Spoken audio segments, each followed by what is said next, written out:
बिस्मिल्लाहिर्रहमानिर्रहीम, अस्सलाम वालेकुम। पिछले लेक्चर में हमने देखा था वेक्टर एडिशन और वेक्टर सब्ट्रैक्शन को, कि वेक्टर्स को ऐड कैसे करते हैं, वेक्टर्स को सब्ट्रैक्ट कैसे करते हैं। आज हमने देखना है मल्टीप्लिकेशन ऑफ वेक्टर्स को, कि वेक्टर्स को क्या हम स्केलर से मल्टीप्लाई कर सकते हैं, अगर कर सकते हैं तो हम कैसे कर सकते हैं। क्या हम वेक्टर्स को वेक्टर से मल्टीप्लाई कर सकते हैं, अगर हम वेक्टर्स को वेक्टर से मल्टीप्लाई कर सकते हैं तो आंसर क्या आएगा, क्या उसका आंसर स्केलर आएगा, क्या उसका आंसर वेक्टर आएगा। तो ये चीज़ें आज के लेक्चर में हम इंशाल्लाह देखेंगे। तो देखते हैं आज का लेक्चर हमसे क्या इरशाद फरमाता है। अच्छा, मल्टीप्लिकेशन ऑफ वेक्टर्स यहाँ पर ना टू टाइप्स की होती हैं भाई। दो तरह से हो सकता है, या तो आप वेक्टर को स्केलर से मल्टीप्लाई करें या आप वेक्टर को वेक्टर से मल्टीप्लाई करें। भाई थर्ड पॉसिबिलिटी नहीं है, या आप वेक्टर को स्केलर से मल्टीप्लाई कर सकते हैं या वेक्टर को वेक्टर से मल्टीप्लाई कर सकते हैं। तो इन दोनों में हमने देखना है कि क्या सिचुएशंस आती हैं। सबसे पहले देखना है कि वेक्टर को जब स्केलर से मल्टीप्लाई करें तो क्या होता है। अब जब हम स्केलर की बात करते हैं तो स्केलर आगे से टू टाइप्स के हैं, नॉन डायमेंशनल या डायमेंशनल। वेक्टर को मल्टीप्लाई तो कर रहे हो स्केलर से, लेकिन नॉन डायमेंशनल वालों से या डायमेंशनल वालों से। तो यहाँ पर नॉन डायमेंशनल मतलब जिनकी यूनिट नहीं होती, और डायमेंशनल मतलब जिनकी यूनिट होती है। अब किन की यूनिट नहीं होती, ऑल डिजिट्स, सारे डिजिट्स क्या हैं, ऑल डिजिट्स है वो क्या होते हैं, वो स्केलर होते हैं। जैसे 2, 3, 4, 5, 6, 7, 8, 9, 10 ये सारे क्या हैं, ये स्केलर है, ठीक है, और इनकी कोई यूनिट नहीं है। यहाँ पर आप लिख भी दें कि 2, 3, 4, 5 अप टू सो ऑन, ठीक है, ये क्या है, स्केलर्स है। डायमेंशनल जिनकी यूनिट होती है, जैसे मैथ्स हो गया, क्या हो गया, ये 2 kg। अब kg क्या है, इसकी यूनिट है, 2 क्या है, मैग्नीट्यूड है। इसी तरह हमारे पास डिस्टेंस हो गया, डिस्टेंस क्या है, स्केलर क्वांटिटी है। और हमारे पास 2 मीटर फॉर एग्जांपल हमने डिस्टेंस कवर किया है, ठीक है, या 2 किलोमीटर किया है तो इसकी भी यूनिट है। तो ये क्या है, ये डायमेंशनल है, ठीक है, मैस हो गया, डिस्टेंस हो गया, टाइम हो गया।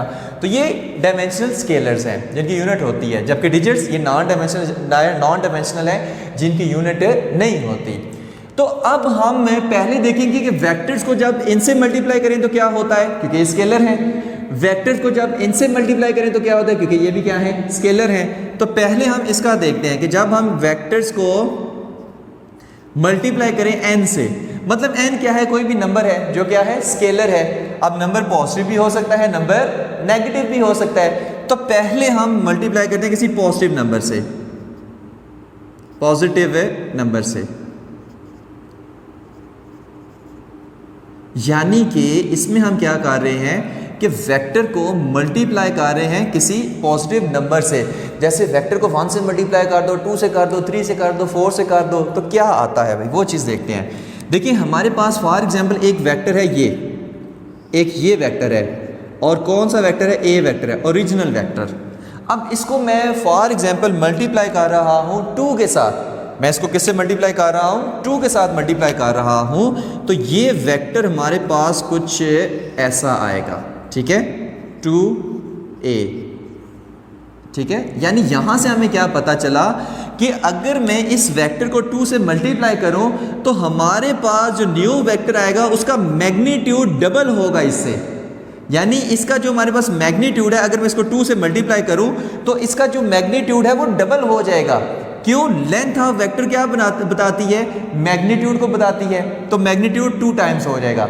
अगर मैं इस वेक्टर को 3 से मल्टीप्लाई करूं तो मैग्नीट्यूड हमारे पास 3 टाइम्स हो जाएगा। ओके हो गया। तो इसी तरह अगर आप इंक्रीज करते जाएं, यानी कि जब हम किसी स्केलर नंबर और पॉजिटिव स्केलर नंबर को, यानी 2, 3, 4, 5 कोई भी ले लें, उसको जब हम किसी वेक्टर से मल्टीप्लाई करते हैं तो मैग्नीट्यूड उतने टाइम्स इंक्रीज हो जाता है। 2 से मल्टीप्लाई करेंगे तो 2 टाइम्स इंक्रीज हो जाएगा, 3 से मल्टीप्लाई करेंगे तो 3 टाइम इंक्रीज हो जाएगा। क्यों, क्योंकि टेल क्या शो करती है, मैग्नीट्यूड को, लेकिन डायरेक्शन चेंज नहीं होगी। डायरेक्शन इसकी भी वही है, डायरेक्शन इसकी भी वही है, डायरेक्शन उसकी भी वही है। डायरेक्शन पे कोई फर्क नहीं पड़ेगा, यूनिट पे कोई फर्क नहीं पड़ेगा। लेकिन अगर मैं मल्टीप्लाई करूं नेगेटिव नंबर से, वेक्टर को मल्टीप्लाई करूं नेगेटिव नंबर से, तो नेगेटिव नंबर मतलब -1, -2, -3, -4, -5, इससे अगर मल्टीप्लाई करें तो क्या होगा, वो चीज़ देखते हैं। मान लें कि हमारा ये है जी वेक्टर ए, ये है जी वेक्टर ए, और इसको मैंने मल्टीप्लाई किया -2 से, इसको मैंने मल्टीप्लाई किया -2 से। अब होगा पता क्या, मैग्नीट्यूड अब भी इंक्रीज होगा और होगा भी 2 टाइम्स।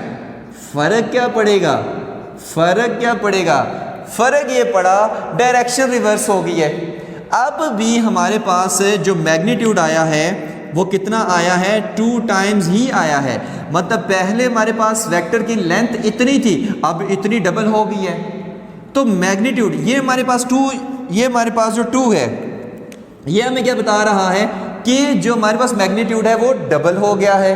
नेगेटिव के साइन का शो कर रहा है कि डायरेक्शन रिवर्स हो गई है। तो ये हमारे पास होता है नेगेटिव से मल्टीप्लाई करने का नतीजा। अगर मैं इसको -3 से मल्टीप्लाई करूं तो मैग्नीट्यूड 3 टाइम्स हो जाएगा, अभी भी 3 टाइम्स हो जाएगा, मैग्नीट्यूड 3 टाइम्स हो जाएगा, लेकिन साथ में नेगेटिव साइन है, इसका मतलब है डायरेक्शन रिवर्स हो जाएगी। ओरिजिनल वेक्टर इधर जब -3 से मल्टीप्लाई किया तो मैग्नीट्यूड 3 टाइम हो गया, लेकिन उसकी डायरेक्शन रिवर्स हो गई है। तो ये हमारे पास है कि हम कैसे स्केलर को वेक्टर से मल्टीप्लाई करते हैं, लेकिन कौन से, नॉन डायमेंशनल स्केलर को जब हम वेक्टर से मल्टीप्लाई करते हैं तो ये 2 सिचुएशंस आती हैं। और नॉन डायमेंशनल कौन से, जिनकी यूनिट नहीं है, यानी 2, 3, 4, 5 जितने हमारे पास नंबर्स हैं, ठीक है, ऑल द डिजिट्स है।